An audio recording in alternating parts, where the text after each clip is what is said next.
You're not, your picture isn't on, Dan.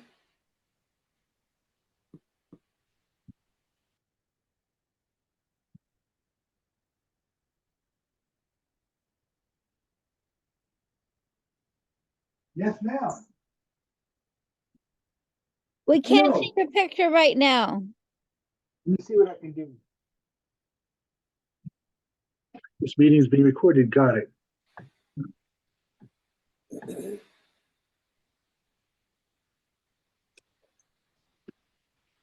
There it is. That should do me. Hi. Gotcha now. Hi. Yeah. Good. And when I talked to her a few minutes ago, was driving home and said she'd be home by 5:30 and would get on a computer as quickly as she could. I know she's going to be here.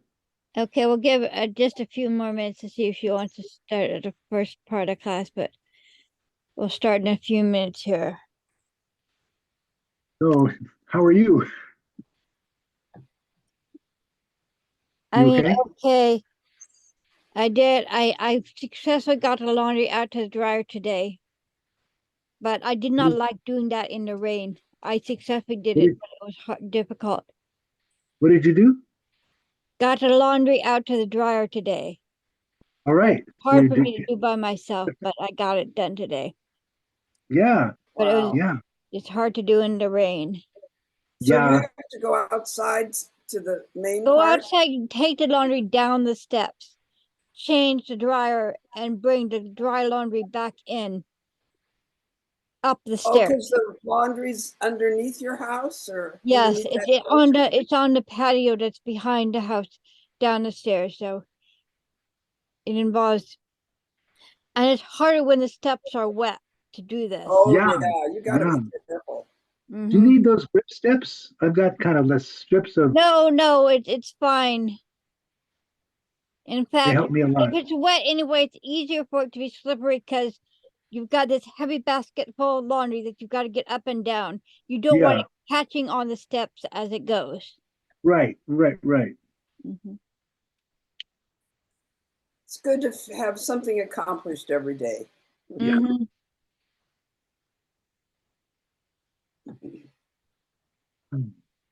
Nice to see you. Nice to see you guys too. Yeah.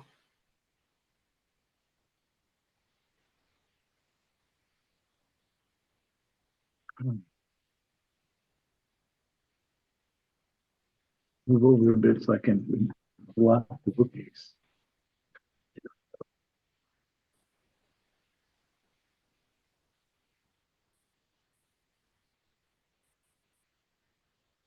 I've been struggling on this MacBook to figure out how to move images from like email or a website onto a presentation because I want to make a presentation to share during a Zoom session to record a video of. So I'm trying to figure out how to do that, and I haven't managed to figure out how to make this Apple MacBook do that yet. Well, I don't know if my PC experience helps you, but I open up a folder and I call it, because I'm gauche, I call it a Zoom folder for whatever country I'm doing. And then I just start putting images in there. I find an image, and where it says where do I want it, I want it in that folder. And I just fill that folder with images. I don't know if that helps or not, because I don't know. But I mean, I'm thinking I want a slideshow so I can share it during the Zoom. Yeah. I can click through it rather than just having to open up a bunch of different images as I go. Because once you're in there and you're in a folder, there's a little. Because I want to read from a script while I'm sharing the photos. Yeah, so that's what I do. Because if I open up a script, they'll be on top of it, so I can't just share my desktop. Yeah. Screen. Oh. Yeah. Yeah, you have to have the script printed out. I have the script of something in my hand. You're right. I don't have it on the screen at the same time. I did that once in class, and it was tough. I go back and forth between the script and my images. Yeah, because before I've always just had the script open on my computer while I'm on Zoom, because Zoom doesn't care what you have open. It will keep recording what the camera sees. Yeah. If you're not screen sharing, it just records what the camera sees and not what's on your desktop. So. Right. Did you want me to call any of the other ladies who sometimes come? No, I don't think so. Okay, I don't have any of the phone numbers easily accessible anyway, so. okay. I did send a link resend to a few people to see if they want to come in, so they should probably come at 5:30 if they got that. The regular meeting. Right. We shall see.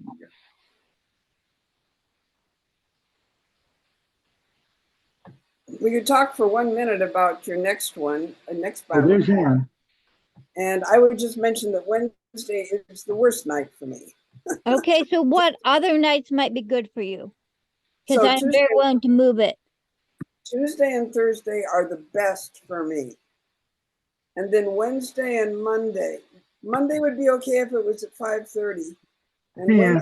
And so I Wednesday, think maybe Tuesday would work well for me to do it on Tuesday nights. that'd be great for me. Great. That work for you, Ann? Why don't you come back? Yeah, so thank you. Good point. And Mom, I did share with you a Word document that is my draft for the Romans 12 class. I didn't. Oh, you see that one. sent I didn't that see to that come in. I You think sent that to me, I too? will resend it this week Great, so you guys Good. can great, see it and great. give me feedback and see. Mhm. Though it's really rough so far, and I haven't really finished the final verses of it yet, really. It needs more work, definitely. It needs more material. I haven't done the whole chapter yet. Have something to look forward to. Yeah. Wow. And Ann's Thank gonna you go for away all from, your work on all of these. Amazing. So what time is good? Is 5:30? If we do it on Tuesday nights, would 5:30 be a good time, or would you prefer it earlier or later? it's up to you guys, doesn't matter. Anytime. Yeah, I think 5:30 is okay because I have the one meeting I have would be 4 to 5 on one Tuesday a month, but So I'll the probably first stick to 5:30 since people are used to 5:30. Sure. But we Yeah. usually don't get started till close to 6, so we could make it 6. I don't know. Well, then we might start later, I think. Well, the For thing 5:30. is, what time I'm committing to being here as the host logged in to opening the room to people who want to come. 5:30. Okay, well, 5:30 is fine with me. Mm-hmm.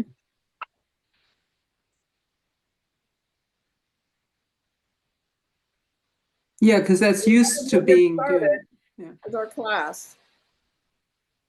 This may be us for this class. Do you want to start in? I Yes. don't remember the other ladies responded, but I don't remember what they responded. Oh, So let's look at our discussion questions. So how would you define free will? Does anybody want to give a proposed definition of free will?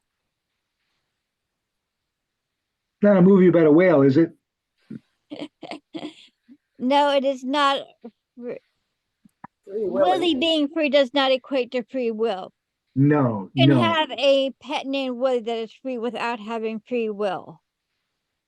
I like the free will as what, well, I wasn't stating as free will, but what Dorothy Sayers was saying about being like a parent, the children are they have their own will of what they want to do. And it's still a separate thing. And that was a positive to me. I was in a class once where a man it was a Christian class, so he came into this class and he said, I'm going to teach these guys. Okay, tell you, there's no such thing as free will. So we were arguing about it.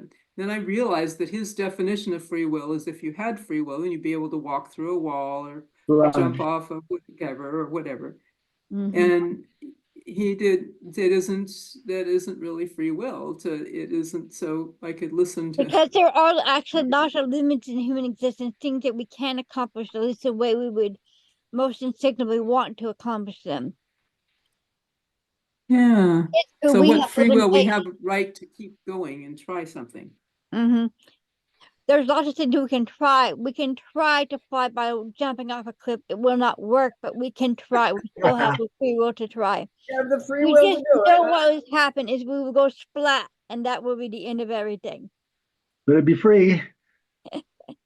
I used to think of my dad's definition of religion because we didn't talk a lot, but he was saying it's in the book. Whatever happened, what happened, what will happen, it's in the book. That's not free will. It's prescribed, it's already going to happen, it's all done.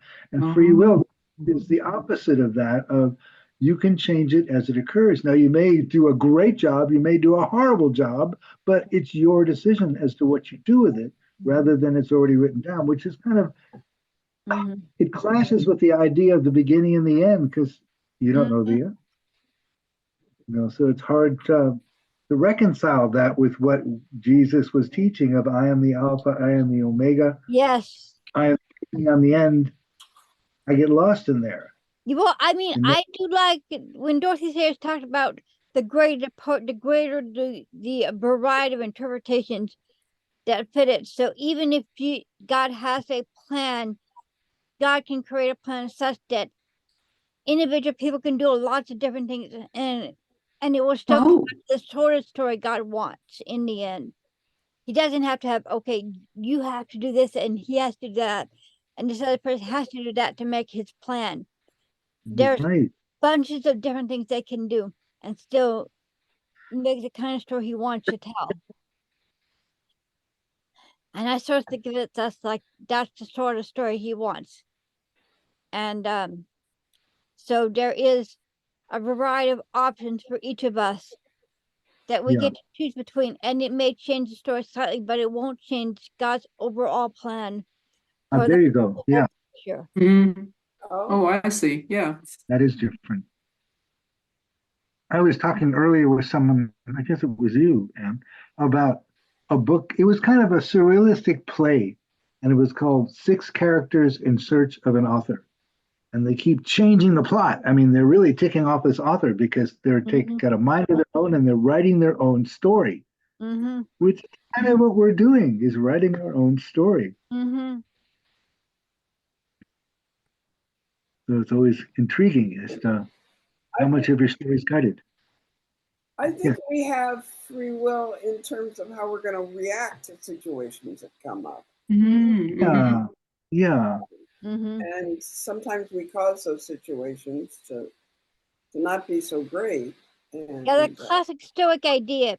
You could decide whether you feel emotional pain or not. That's in your control. You control your reaction. And you can decide whether or not you're going to be upset or not. But it doesn't mean you have control over the circumstance that might or might not be making you upset. That may be beyond your control, but you can still control your own responses. Right. Instead of going, you making me upset. I'm doing all that. I'm deciding if I'm going to be upset or not. I can't blame anybody for what I'm feeling. It's me. Somebody's coming in. Mary Beth. Hi, Mary Beth. I see you're connecting. Are you there? She's muted. So far. Yeah. Here she is. She's not muted. Hey, Mary Beth. Hi, sorry, I forgot. Hi, Mary Beth. Hi. How are you all? Doing okay. Pretty good. So we were discussing the next class, and I sort of decided it's Tuesday at 5:30. Do you think Tuesdays at 5:30 will work for you for the next class, or should we talk about a different day or a different? Well, that's the day that that's supposed to be the night we see David, but 5:30 to 6:30. I'll see about it. Move it a little later. Would later be better? Well, we usually leave here at 5:30 to go to his house, or he comes over, but it's not every week. So I'll have to see. I mean, how soon are you starting the next class? Good question. Probably in 3 or 4 weeks. I'll be ready to start. Okay. Let me think about it and pray about it. Sure. Yes, Early then send February. me an email with what you think would be good. And if there's another different day that you think, or different days you think would work better, you can email me that and I'll try to see if I can find a different day to move it to. The Okay. other option possibly was a Thursday. Yeah, Thursday would be good for me, as you know. Mhm. And I think that would work Yeah. for you too, Dan, because you can go to the chiropractor on Wednesday. So Yeah, Thursdays might work. Yeah. Okay. is that Good. better? Yeah, Yeah. I mean, and Thursdays would work for me too, so we might end up moving it to Thursdays. I think Thursday's good for me in general, yeah. Oh, good. Thursday, 5:30. Sold. Clump. So we were also talking about free will and what we think the definition of free will is. Do you have any thoughts that you would like to share on free will and what it is, and do humans have it or not have it? Good question. Hey. uh,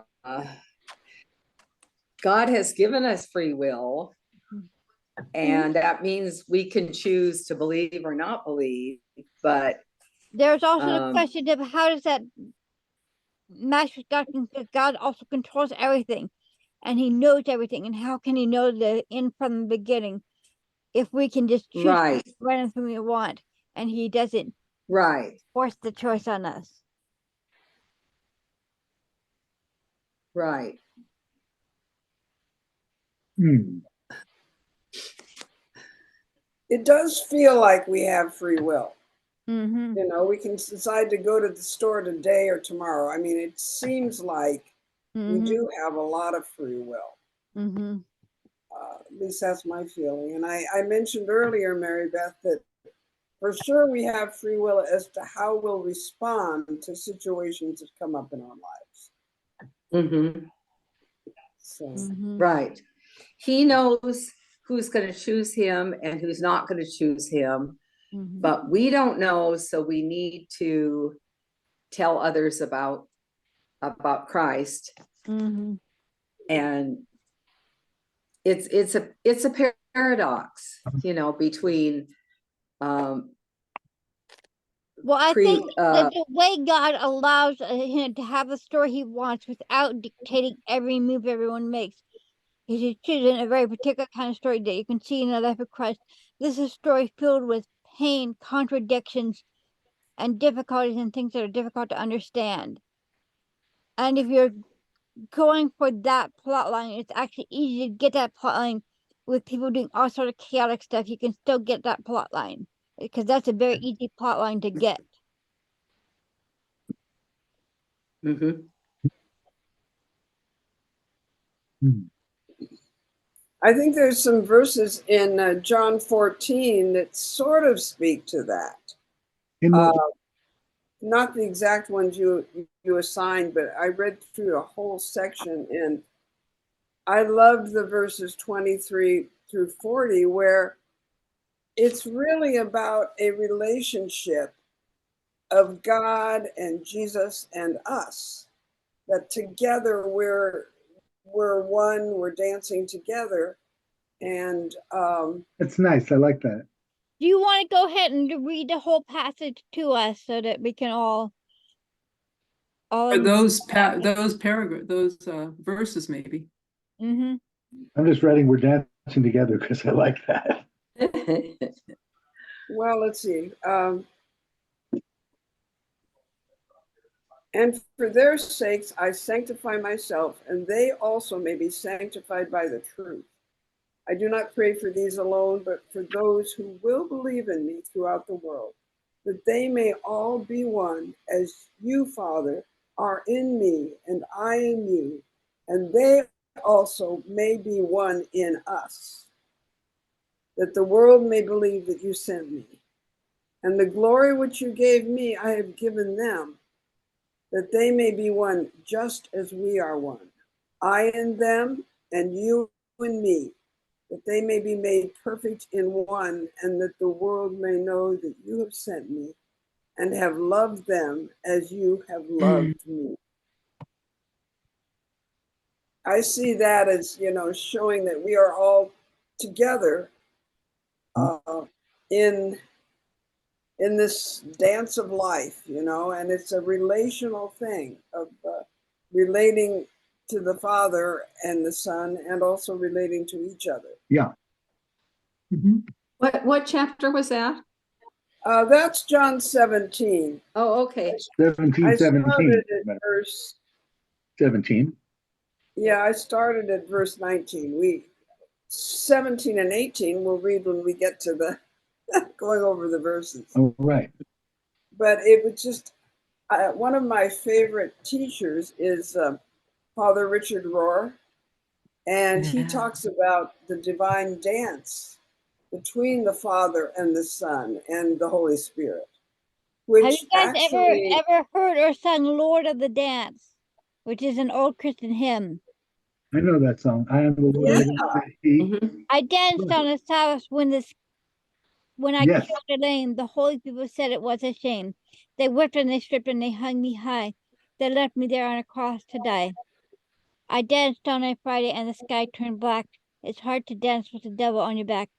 They buried my body and I thought I'd gone, but I am the dance and I still go on. Yeah. Wow. Yeah. Motion, music, all goes on. Mm-hmm. And just the idea that from the very beginning, God was not just some individual, but was part of a relationship. Because in, I think it's the second chapter of Genesis, where it says, "Let us, plural, Mm-hmm. make man in our image." That's So always Mhm. amazing to me. Yeah. it's Yeah. plural from the very beginning. And the fact that part of that plurality came to be human so Mm-hmm. that we could really feel that this is a God who knows what being human is. Ooh. And And really it be makes it included easier for in us this to know. relationship in a meaningful way. And we Which could sets all them be apart. part of the story and join in the fellowship of his suffering and get a chance to say, we will consent to this relationship and this story. And say, yes, we can say, yes, we understand the story is a story of suffering. And we can control our response to it and say, yes, but we don't have to make ourselves all about the suffering. We can have the joy as well. Yeah. Right. Right. So passion is such a funny word because it means agony and it means pleasure. Mm-hmm. Remember, they're playing off Aristotle's background idea of how the soul is composed, which you have your rational soul, but you also have your passionate soul. So passion is connected to this idea that your emotions could be in conflict with your will and your rationality. And so there was that tension there. And there's a lot in the story that's about this tension, that there's this tension, and there's supposed to be a tension there of things that either are contradictory or at least seem to be contradictory and But end up having to balance each other out. And so you have, it's a I think dynamic. in this class, there's a lot of things that's actually hard to understand because there's some sort of tension in what's going on. Things that don't seem to go together are both going on. Its own way that does make sense. It's just like it's almost meant to be out of our understanding. What if you understand God, you don't get it? It's like Well, if you try to Well, define if you God, think you God, understand God perfectly, you definitely don't get it because he's beyond human comprehension. So you can see little parts and glimpses. And because we're human, what we'll often end up is we'll saying, oh, I see this part, and their intention and contradiction with each other. So they can't, we think, yeah, they're both true, but no, they can't both be true. the He is sarcastic version. totally in control and he gives us free will at the same time. And it seems like, well, it can't both be both, but actually that's part of how he works and part of why the story plays out in the beautiful dance it does is because he allows this contradiction to be part of how he set things up. That there is this tension between free will and God's control and foreknowledge. And there's that odd analogy of 7 blind men trying to describe an elephant. Which one are you looking at? It's like this. What do you see? What happens for you? How do you relate to somebody else's? You're looking at a trunk, he's looking at a tail. I mean, it's hard to. Right. And there's this earth for people, and then there's this contradiction of, but we want somebody else to be responsible. We don't want to be manipulated, but we also don't want to be responsible for the outcome. Right. Either way. Of the outcome. Yeah. Well, God and elephants, they're related. They both never stop growing. The universe doesn't Interesting. stop growing. Mhm. That idea that the universe is continually responding really says to my heart, God is also continually growing, and we're part of that growth. Yeah. Our Wow. participation Yeah. in life is And I part of also the think that part of the plan is that there isn't the end state that's what we're going to. Like when I make a plan, I say, okay, if I'm going to get to, I want this end state in 5 years, I have to make a plan and do things that are going to get to that end state. Or the plan, I mess up the plan and don't get there. God does not have this. This end state is exactly what we're going for. So everybody has to do exactly this. He doesn't have this sort of exact plan that I have to do A, B, and C. Maybe I could do X, Y, and Z, and he can still do something that is part of his plan in that and add it on to things, even if it's not. He doesn't have such a set plan that I have to go directly towards it. Yeah. That's where metaphysics kind of goes off on its own, because like after physics, it's the next level of after physics, after religion, after meta religion. Where do you go from here? What makes you grow? And if it's only alpha and omega and everything is already fixed, I don't know how to relate to that. Because I'm not in both places at once. I don't have God's view of being at the beginning, at the end, at the same time. Uh-huh. It's nice when you know the end of the story before it ends, because you go, okay, I know how this is going to end. But you don't know how your life story is playing out.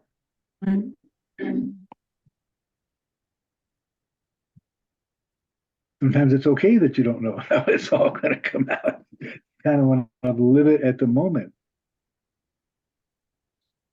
which is tough.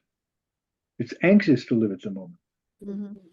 Let's also look at John 4:26. If somebody will look up Gospel of John, chapter 4, verse 26, and read that to us. Who's a reader? I can read that if you want. Okay. Jesus answered, I assure you, you are looking for me, not because you saw the signs, but because you ate the loaves and were filled. Don't work for the food that perishes, but for the food that lasts for eternal life, which the Son of Man will give you, because God the Father has set his seal of approval on you. That's the same as drink. Me. I offer you drink, but what I offer you as Jesus is you're never going to be thirsty again. And you're saying the same thing about food right now. That you get this is the after food. the miracle of the fishes and the loaves, and he said, look, you think this is a solution to a problem of not having enough food. Look, at just find the Messiah, he will do a miracle on miracles, and we'll always have enough food. He said that's not what we're focused on, is this path to a miraculous bounty of food. I did a whole study for at least a quarter of a year on scarcity, and what does that mean? And when you don't have what you need? Well, God is saying you have all you need. That's almost not it's not intuitive. Oh, it was 436. I thought it was 426. That's what I thought it was too. Yeah, let's read 426 again. 426, yeah. That's what people looked at before. That's what I read was 426. I think you read a little bit of the verses around that too. Yeah, you read 436, Anne. 20. Oh, well, interesting. Oh, because the book says that. I didn't go to the, interesting, because I didn't go to the Bible. I just read the quote here. Yeah, so Oh, wow. Okay, so what's sorry. 436? That's 426 then. Joan, do you have 426 up, and can you read that? Yeah. Jesus said to her, I who speak to you am he. Mm. The whole context of this is the woman at the well. Yeah. Right. Jesus wants her to draw some water for him, and they go into this conversation. She realizes he knows her whole life. Mm-hmm. You know, it's Mhm. just his understanding. He has that ability to go and see what her whole life was like. And But with compassion. well, yeah, I mean, and he wants to give her the living water, and he wants her to know that he is the Messiah. Mm-hmm. Ah, okay. To understand him as a source of water that will quench your thirst forever, no matter if you have a well to drink from again right then or not. Right. It's So kind of like the other one, that food that. it's not a physical. It's not just a physical water. It's a spiritual water Right.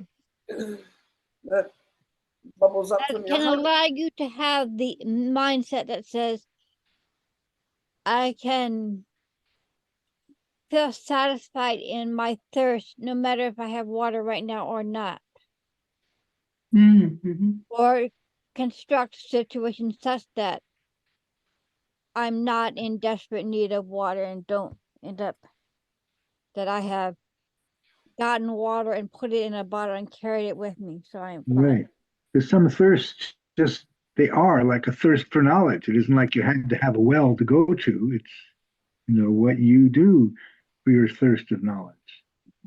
Some of them are just so understood, you know, self-perpetuating. I've got to learn more. Nobody's telling me I have to. There's no bank I can go to that is going to send me when I need to be not thirsty anymore. It's inside you. Mm-hmm. Total aside, before I forget it, go to Netflix and see The Bank of Dave. It's quite a good movie. The what? The Bank of Dave. The Bank of Dave. Okay. Yeah, Dave. It is a fun movie to watch. I'm not quite sure how it relates, but I just wanted to say before I forgot it. well, it does relate in the sense that He's giving. Dave starts with an intention and works through all the blocks to that intention. And his intention is to serve the people and to give to charity. And it comes about. Yeah. He lends people money, but any money he gets goes right to charity. I mean, Any profits, yeah. Yeah. Yeah, like Paul Newman. Yeah. So working for the food that lasts for eternal life. Yeah. There you go. So that's what he's doing. Yeah. Ecumenicism between nonprofits is profit sharing. Yeah.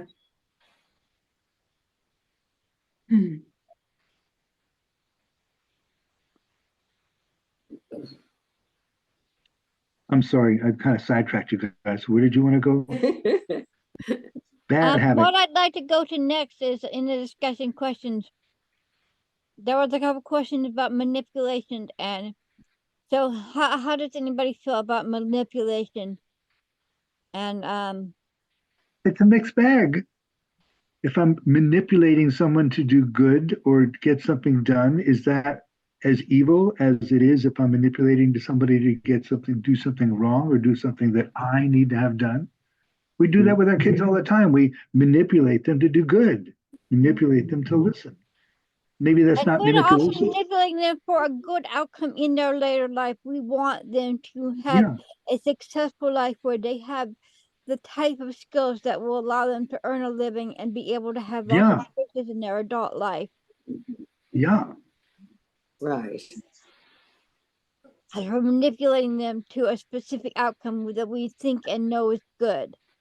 Now, is that different if it's manipulating rather than just guiding and assisting? And does manipulation mean I am controlling this in my own Well, I way? do Is that think the it is a limitation on from zero. If you're a really good manipulator, then you have in a sense, and you have to look at, okay, all the consequences of the behavior. Like we manipulated a generation into large college loans, and there's been Yeah, good and bad consequences of that. And we say, in some ways, okay, there was evidence, and there is still evidence that people with college education make more and make their economies more productive. But does that justify all the weight on the economy that these loans create? So and then we Yeah, probably I think we as parents know it's probably not a good idea to just give your kid free will. For example, you don't want them to eat anything they want anytime, because that's going to lead to overweight and restrictions later in life. Now, I don't know if that's the kind of manipulation. I think it's more guidance, as Dan was saying. But it's important that, especially, we've been given the role as a parent, Mhm. so it's our And often responsibility. manipulation will come in the form of restricted choices. Maybe there are choices, there are snacks available when they're hungry, but the snacks are carrot sticks and celery sticks, and those are the snacks that are available, and they have to choose from that. yeah, You can train the kid, okay, there's a certain manipulation, your choices are limited, these are the choices. We've made sure only really good choices are available to you, so that they can't make really bad choices.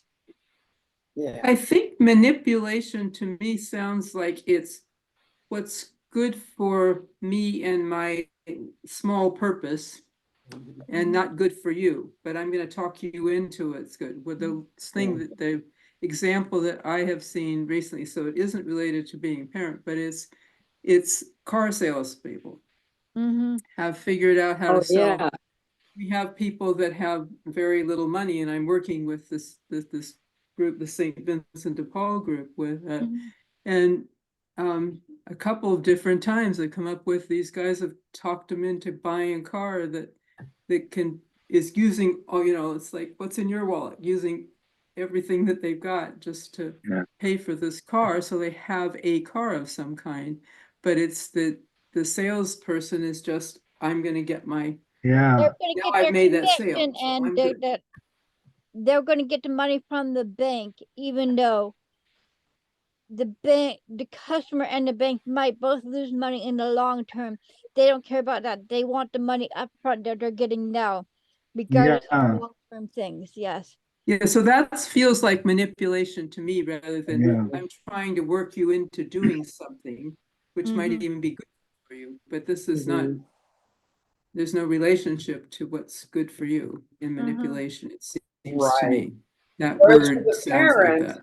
the thought is to help the child grow yeah. Yeah. strong and So they have can, good habits. so they can do their own But growing. our salesman, as Ann said, it's just for the salesman to get his commission. He's not Right. worried about the other guy's finances. I met a really manipulative car saleswoman, and she said, "There's an ass for every seat." That was her comment. Everybody needs to be in a car. We'll get you in a car. Yeah. Mhm. And sometimes it's a Toyota and sometimes it's a Mercedes. What's your scale? And I'll get as much money out as I can out of it. So Yeah, that's the big yeah, deal. that's the deal. And some people are fine with manipulation as long as the outcome turns out to actually be good for them. They're fine with Yeah, having manipulated. If they trust the person and say, okay, these people actually know how to do long-term finances, and actually have my parents actually have my good interest at heart, and they're smart. And yeah, I accept manipulation from them because I know that they're actually going to turn out to get me on a Yeah. course. And some people get upset even if they're manipulated in a very small way. And it's a good outcome because they said they don't want their free will confined by this outside force. sometimes you're buying your free will. I couldn't do my job without a car. I'm in so many different locations. I need to have a car to do my job, which Yeah. gives me the free will to work. But it's also, prejudicial, and then I had to talk somebody into selling me a car. Yeah, but you talk somebody into the manipulation is when I'm going to see how much money I can possibly get out of you Yeah, in this direction, and you're going to spend it all in this car, and yeah, then so you don't have any money after that, it doesn't count. right. You know, it's Yeah. this, Of course, cars have gotten us into the situation where the world is essentially on fire and it can't go on like this. So that too. it would be better if we'd never had cars, Or but if we learn the car tool better, so we'd have But less we cars. do.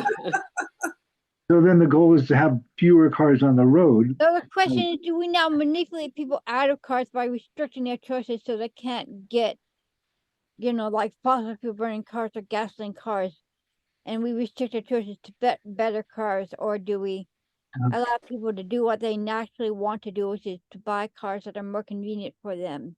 Or Yeah, Mhm. but in the long run, cause a whole bunch of pollution and damage. That too. So looking at all of that is kind of avoiding manipulation in its sense. It's Yeah, trying to, I how can I make the best and choices you in can see that some people just have a very gut instinct negative reaction to manipulation. If my choices are being cut down, my freedom is being restricted, and some people get very upset about that, regardless of what the long-term consequences or the big picture is. They're just upset that our freedom is restricted. yeah, yeah, That's a part of human nature. Some people just get Yeah. upset at restrictions of their freedom. I think I manipulate one of my adult children by saying, and he is an adult, by saying, you ought to spend more time with your dad. He won't be here forever. And in a sense, I'm laying a guilt trip on him. But in a way, I'm like, in that situation, I feel like he's a child because he doesn't see the whole picture. He doesn't see the scope of our lives, and he may regret it later. So it's like Mhm. yeah, I'm but the the program, adult in this yeah, situation, yeah, and yet I feel bad because I'm trying to get him to do something by manipulation, and I don't believe in adults manipulating each other. Well, I remember when right before Richard's mother died, that last Christmas and Thanksgiving with her, I had been talking to doctors, and I know that this might very well be the last Christmas with her.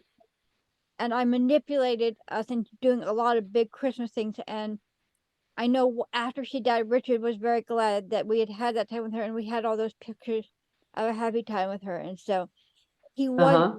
so after it was the fact that manipulation I for a had good cause. manipulated the Yeah. situation to let's do this family Christmas stuff. Yeah. And that would be reinforcement more than manipulation because of the goal.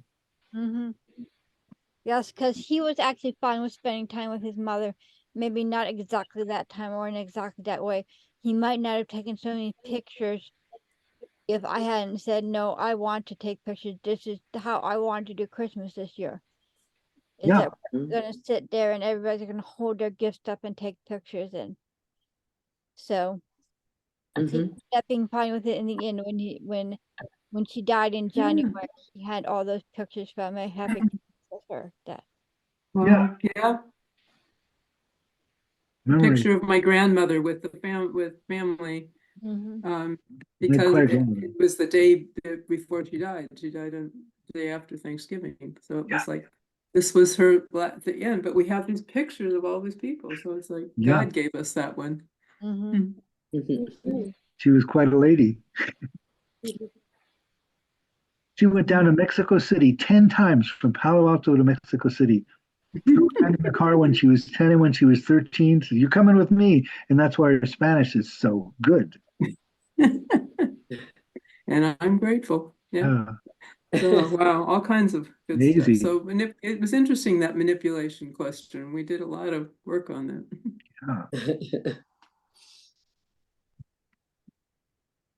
One thing I wanted to mention about John 4:26 is that when it says, I that speak unto you am he, it's actually I am ho, which is the in Greek. So Greek is a little like Spanish in that the conjugate has a both number and gender. So then in Spanish, the gives both the gender and the number of the verb of the Yeah, noun. yeah. Right. Right. Mm-hmm. El Greek is los, like that, and therefore they use the sort of as a pronoun replacement. So it's you funny get when you say that, I realize it. I unconsciously do that in Spanish. I don't even think about it. I know how to put it in the right order. But when you say that, I go, that's right. I really am doing that. It's an article and it's a number. mm-hmm. Yeah, and Greek doesn't naturally have any pronouns. It doesn't have he, she, or they. It Greek basically doesn't? has the and this, and you use them as if they were pronouns.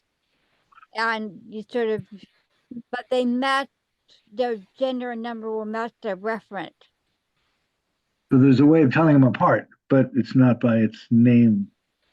It's by the fact that they're declined to a gender and a number rather than just left neutral. Uh-huh. Mhm. What do decline to do, though? Decline. There's so many meanings to decline. Uh-huh.